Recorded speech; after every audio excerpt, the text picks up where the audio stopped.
It's now 1 month, 2 months, two and a half months. Well, it's almost, yeah, about a little over almost 2.5 months since he died, and we still don't know how he died. I mean, we had a president impeached over this, and we still don't know whether this officer died as a result of being murdered, right? Or was the death not related to the riot? We don't know.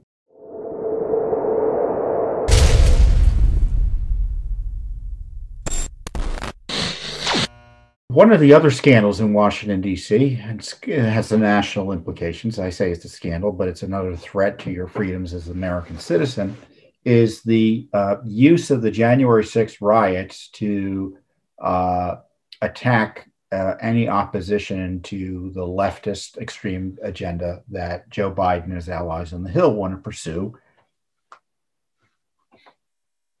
And that includes...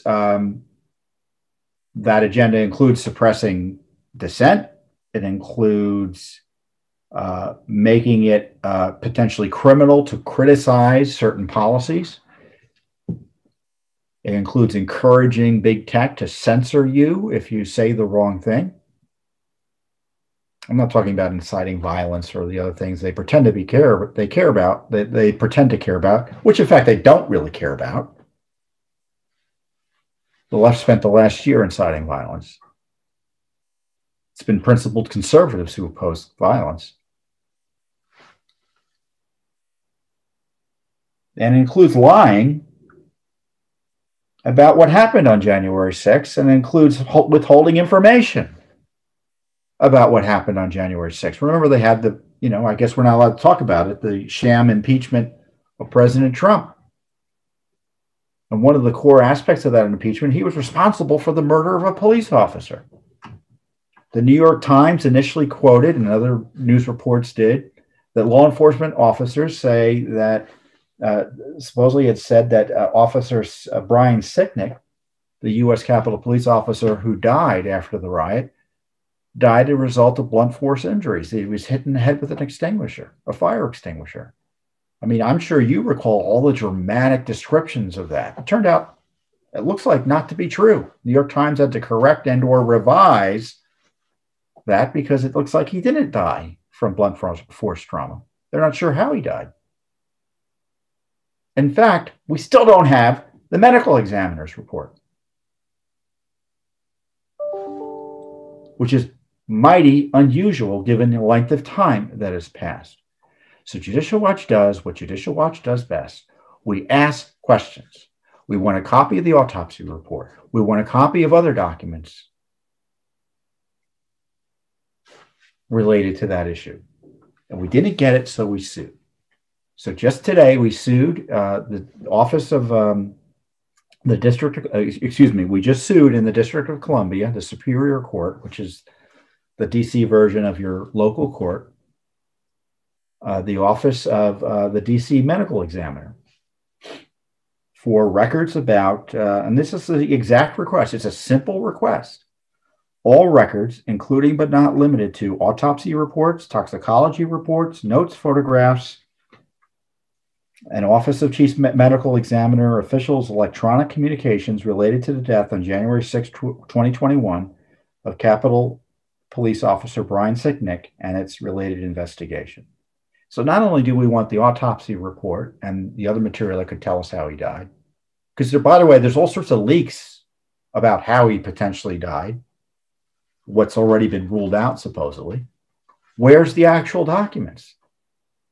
And we also want to know if there were any communications about what was going on, because as I said, it's now 1 month, 2 months, two and a half months.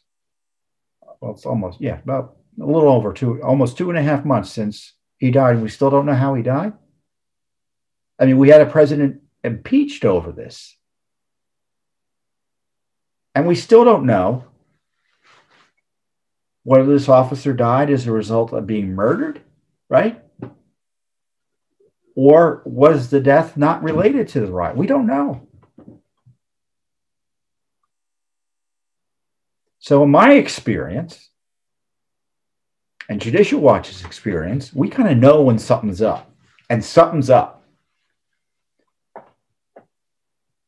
This unusual and unlawful secrecy undermines the public's confidence in the fair administration of justice. How is that? Because it suggests they're hiding something. And they don't want you to know the truth about his death. And frankly, they may not want you to know the truth about who was saying what to who about the death investigation. Because in Washington, D.C., again, in my experience, which now goes back decades,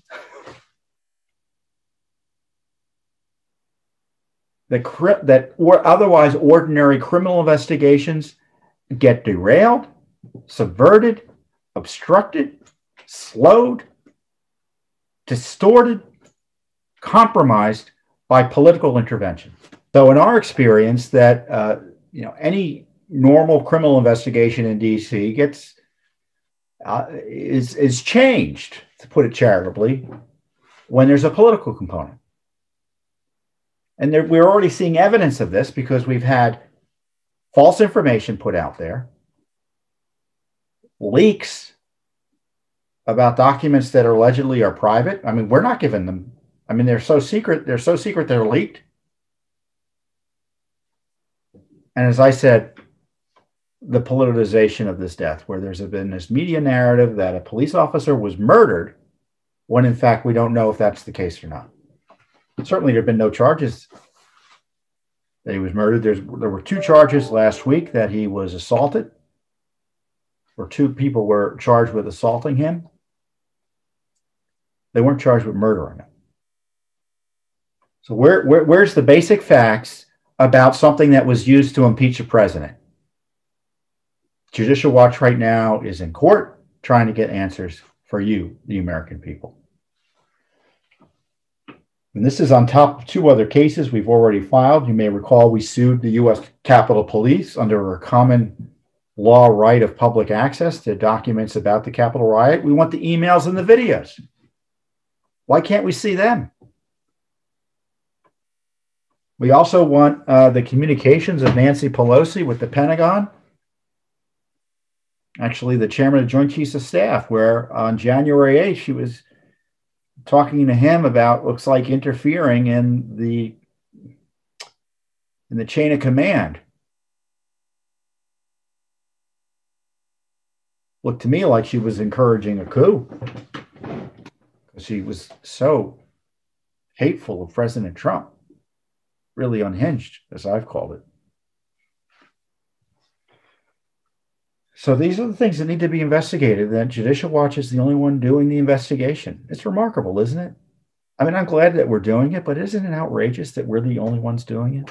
Isn't it outrageous? So I hope this lawsuit leads to public pressure to release this information finally. Because this is not lawful, what's happening. It's not lawful, and it's not right, and the secrecy suggests there's some corruption here. I mean, it's that simple. Thanks for tuning in. Be sure to subscribe to our YouTube channel to catch all the latest news from Judicial Watch.